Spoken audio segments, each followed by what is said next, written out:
दोस्तों, मैं हूं आदिल खान आजाद। आज है 22 अगस्त 2026 और आप देख रहे हैं आजाद बोल इंडिया पर middle east and world big news show. इस शो में आप देखेंगे ईरान ने छुपा कर रखे हैं अपने सबसे खतरनाक हथियार, प्रोडक्शन भी किया दोगुना। डोनाल्ड ट्रंप ने स्ट्रेट ऑफ हॉर्मुज को फिर बता डाला अमेरिकी इलाका। ईरान पर ट्रंप की घेराबंदी के खिलाफ चाइना आ गया खुलकर सामने। मस्जिद अक्सा में यहूदी इबादत की इजाजत पर भड़का हमास। इसराइली हमलों से लेबनान में अब तक 9,000 लोगों की मौत और यूक्रेन ने रूस के 900 किलोमीटर अंदर घुसकर मचाई तबाही। शुरुआत करते हैं शो की। ईरान की फैक्ट्रियां हथियार उगल रही हैं और इन्हीं हथियारों में से कुछ बेहद खतरनाक हथियार ईरान ने दुनिया से अब तक छुपा कर रखे हैं। पूरी खबर सुनिए और एहसास कीजिए कि फिर अगर जंग हुई तो अमेरिका को कितना बड़ा नुकसान उठाना पड़ सकता है। ईरान ने ऐसे वक्त में अपने हथियारों के ज़ख़ीरे को लेकर एक बड़ा दावा किया है जब पूरे इलाके में जंग का माहौल बना हुआ है। ईरान की डिफेंस मिनिस्ट्री के स्पोक्सपर्सन ब्रिगेडियर जनरल रज़ा तलायनीक ने सरकारी टेलीविज़न पर आकर साफ साफ लफ्ज़ों में कहा कि पिछले एक साल के अंदर ईरान के हथियारों और डिफेंस के साजो सामान की प्रोडक्शन दोगुनी हो चुकी है। इतना ही नहीं, आने वाले दिनों में इसे 3 गुना तक बढ़ाने की पूरी तैयारी कर ली गई। इट मीन्स कि ईरान की हथियार फैक्ट्रियां हर सेकंड हथियार उगल रही हैं। अमेरिका और इसराइल का लगातार ये दावा रहा है दोस्तों कि सख्त पाबंदियों के बाद ईरान की हथियारों की फैक्ट्रियों की कमर टूट चुकी है। लेकिन ईरान का ये खुला बयान और खुला ऐलान दरअसल वाशिंगटन और तेल अवीव यानी अमेरिका और इसराइल को सीधा पैगाम है कि जंग के दबाव में झुकने के बजाय ईरान अपनी ताकत और बढ़ा चुका है। 22 अगस्त को आई खबर के मुताबिक ईरान का दावा है कि उसके हथियार बाहर के मुल्कों के मुकाबले 10 से 20 गुना कम खर्च में तैयार हो रहे हैं। पिछले एक साल में 76% रिसर्च प्रोजेक्ट्स पूरे होकर सीधे मैदान में आ चुके हैं। डिफेंस प्रोडक्शन में तकरीबन 9,000 प्राइवेट और नॉलेज बेस्ड कंपनियां काम कर रही हैं, जिनकी तादाद में एक साल के अंदर 20% का इजाफा हुआ है। ईरानी इनकलाब से पहले जहां ईरान सिर्फ 31 बुनियादी चीज़ें बनाता था, वहीं आज 1,000 से ज़्यादा एडवांस सिस्टम और हथियार खुद तैयार कर रहा है। ईरान आज मिसाइल पावर के मामले में दुनिया के टॉप 10 मुल्कों में और ड्रोन्स की ताकत में सबसे अगली कतार में खड़ा हुआ है। ईरान ने ये भी साफ कर दिया है कि उसने अपने कई नए एडवांस बैलिस्टिक और क्रूज मिसाइलों को जानबूझकर दुनिया की नज़रों से छुपा रखा है ताकि फिर जंग छिड़ने की सूरत में मैदान में दुश्मन को अचानक झटका दिया जा सके। जंग के इन नाजुक हालात में ईरान का खुलकर यह ऐलान करना बताता है कि वो अपने मुखालिफों को साफ वार्निंग दे रहा है कि अगर किसी ने कोई हिमाकत करने की कोशिश की तो इस बार जवाब पहले से कहीं ज़्यादा बड़ा और ज़्यादा ख़तरनाक होगा। पिछली जंग से पहले भी ईरान ने यही कहा था और हमने इस जंग में उसका असर देखा। वाकई जो कहा था वो हुआ। अमेरिका के फौजी मारे गए, अड्डों पर भारी तबाही हुई, यहाँ तक कि 2 फौजी अड्डों को खाली करने की बात भी सामने आ चुकी है। अमेरिका के सदर डोनाल्ड ट्रंप ने एक बार फिर ऐसा बयान दिया है जिस पर पूरी दुनिया की नज़रें टिक गई हैं। साउथ कैरोलिना में एक इंतखाबी रैली में, एक चुनावी रैली के दौरान डोनाल्ड ट्रंप ने दुनिया के सबसे अहम समुद्री रास्ते यानी स्ट्रेट ऑफ हॉर्मुज को अमेरिका का इलाका करार दे दिया। उन्होंने इस हफ्ते में ऐसा तीसरी बार कहा है। ट्रंप ने भरी महफिल में कहा कि उन्हें ये भी नहीं पता कि वो जीते हैं या नहीं।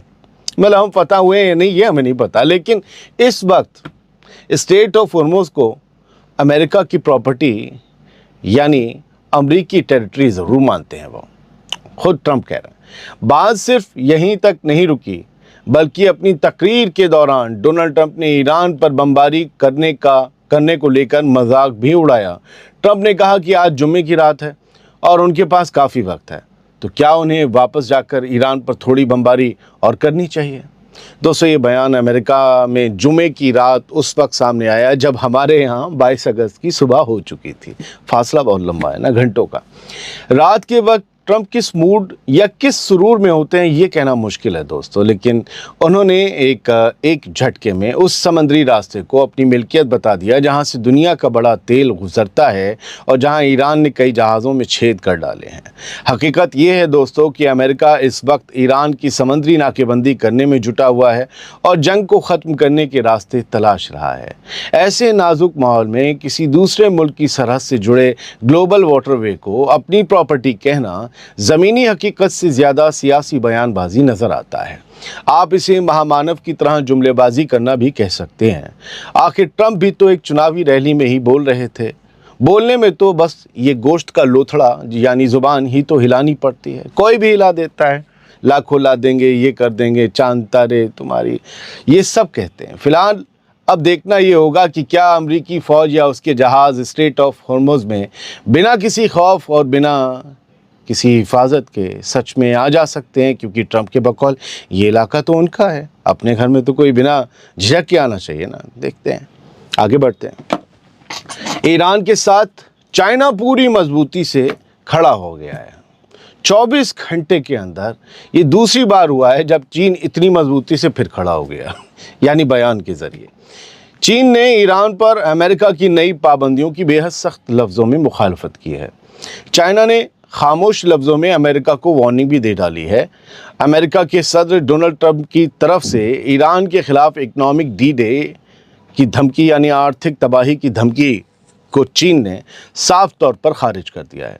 چائنا نے دو ٹوک کہا ہے کہ اس طرح کی پابندیاں کسی بھی ملک کے فائدے میں نہیں ہیں۔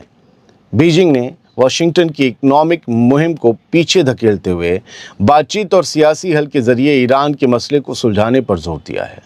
چائنا ایران کی اکنامی کا ایک بڑا سہارا ہے۔ حالانکہ امریکہ اور ایران کے تناؤ کے بیچ چائنا نے بے حد سنبھل کر ڈپلومیٹک رخ اپنایا ہوا ہے۔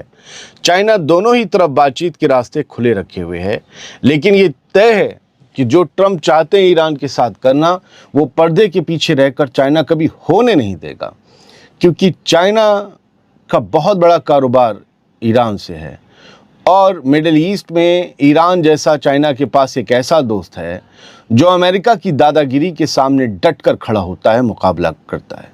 اور امریکہ کے خلاف جو بلاک ہے چائنا روس کا، اسے اور کیا چاہیے؟ مضبوط ساتھی۔ بڑھتے ہیں آگے۔ یروشلم یعنی القدس شہر میں مسجد اقصیٰ کو لے کر ایک بار پھر ٹینشن بڑھ گئی ہے۔ فلسطینی ریزسٹنس موومنٹ حماس نے اسرائیلی حکومت کی نئی کارروائیوں پر بے حد سخت بیان جاری کیا ہے۔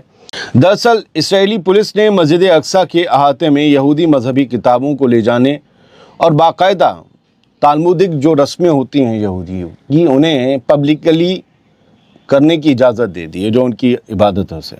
حماس نے صاف طور پر کہا ہے کہ اسرائیل کی یہ کوششیں اس مقدس جگہ کی اسلامی پہچان کو کبھی ختم نہیں کر پائیں گی، کر کچھ بھی لو۔ یہ بیان ٹھیک اس وقت سامنے آیا ہے جب سال 1969 میں اس مقدس جگہ پر ہوئے آگزنی کے حملے یا معاملے کو 57 سال کل ہی پورے ہوئے ہیں۔ حماس کا کہنا ہے کہ اسرائیل کا مسجد اقصیٰ کا یہودی کرن کرنا اور اس کے وجود کو مٹانا، یہ سازشیں بہت خطرناک ہیں۔ بیان میں دو ٹوک کہا گیا ہے کہ مسجد اقصیٰ کو وقت یا جگہ کے اعتبار سے بانٹنے کی کوئی بھی سازش کامیاب نہیں ہوگی۔ حماس نے یہ بھی واضح کیا ہے کہ مسجد کے احاطے میں تالمودک رسموں کو قانونی شکل دینے کی ہر کوشش کو فلسطینی عوام پوری طاقت سے ناکام کر دے گی۔ اگلا کانفلکٹ فلسطینیوں اور اسرائیل کے بیچ مسجد اقصیٰ کو لے کر، حالانکہ مین تو یہی ہے لیکن اب یہ اوپنلی ہو رہا ہے۔ بڑھتے ہیں آگے۔ لبنان کی منسٹری آف ہیلتھ نے اسرائیلی حملوں میں زخمی ہونے والوں کی، مارے جانے والوں کی ایک نئی لسٹ، ایک نیا تازہ ڈیٹا جاری کر دیا ہے۔ لبنانی منسٹری کے مطابق 8 اکتوبر سال 2023 سے لے کر 21 اگست 2026 تک اسرائیلی ظلم اور لگاتار حملوں میں جان گنوانے والوں کی تعداد بڑھ کر 8,915 پہنچ گئی ہے۔ اس کے علاوہ اسرائیلی بمباری میں 30,543 سے زیادہ لوگ بری طرح زخمی ہوئے ہیں۔ ساؤتھ لبنان اور دوسرے علاقوں پر جاری لگاتار ہوائی حملوں کی وجہ سے دوستو یہ تعداد ہر روز تیزی سے آگے بڑھتی جا رہی ہے۔ चूँकि ये middle east and world big news show है तो एक ख़बर मिडिल ईस्ट से अलहदा भी। रूस के अंदर जंग का दायरा अब सीधे उसके बड़े लॉजिस्टिक्स और कारोबारी हब तक पहुंच चुका है। पहली बार यूक्रेन के ड्रोन्स ने रूस के दूसरे सबसे बड़े ऑनलाइन मार्केट प्लेस ओजोन के बड़े वेयर हाउस को निशाना बनाया है। रूस के समारा इलाके में मौजूद ओजोन का ये लॉजिस्टिक्स सेंटर वोल्गा रीजन का सबसे बड़ा हब माना जाता है। ड्रोन हमले के बाद इस वेयर हाउस में ज़बरदस्त आग लग गई। इसकी वजह से अफरा तफरी के बीच 500 से ज़्यादा मुलाजिमों को बाहर निकाला गया। इससे पहले यूक्रेन लगातार रूस के सबसे बड़े प्लेटफॉर्म वाइल्ड बेरीज के ठिकानों पर हमले कर रहा था, लेकिन अब ओजोन को पहली बार टारगेट किया गया है। यूक्रेन का मानना है कि इन ई कॉमर्स प्लेटफॉर्म्स और वेयर हाउसों के ज़रिए रूसी फ़ौज के लिए सामान और ड्रोन के पुर्जे सप्लाई किए जा रहे हैं, इसीलिए वो इन कमर्शियल हब्स को हिट कर रहा है। बात सिर्फ इस वेयर हाउस तक की महदूद नहीं रही दोस्तों। ड्रोन्स ने समारा के एक और ऑयल रिफाइनरी पर भी बड़ा हमला बोला है। ये वही रिफाइनरी है जिसकी सालाना कैपेसिटी 88 लाख टन तेल साफ करने की है और जो रूसी फ़ौज को लगातार जेट फ्यूल और डीजल सप्लाई करती है। इसके अलावा क्रास्नोडार क्राय के येस्क बंदरगाह को भी निशाना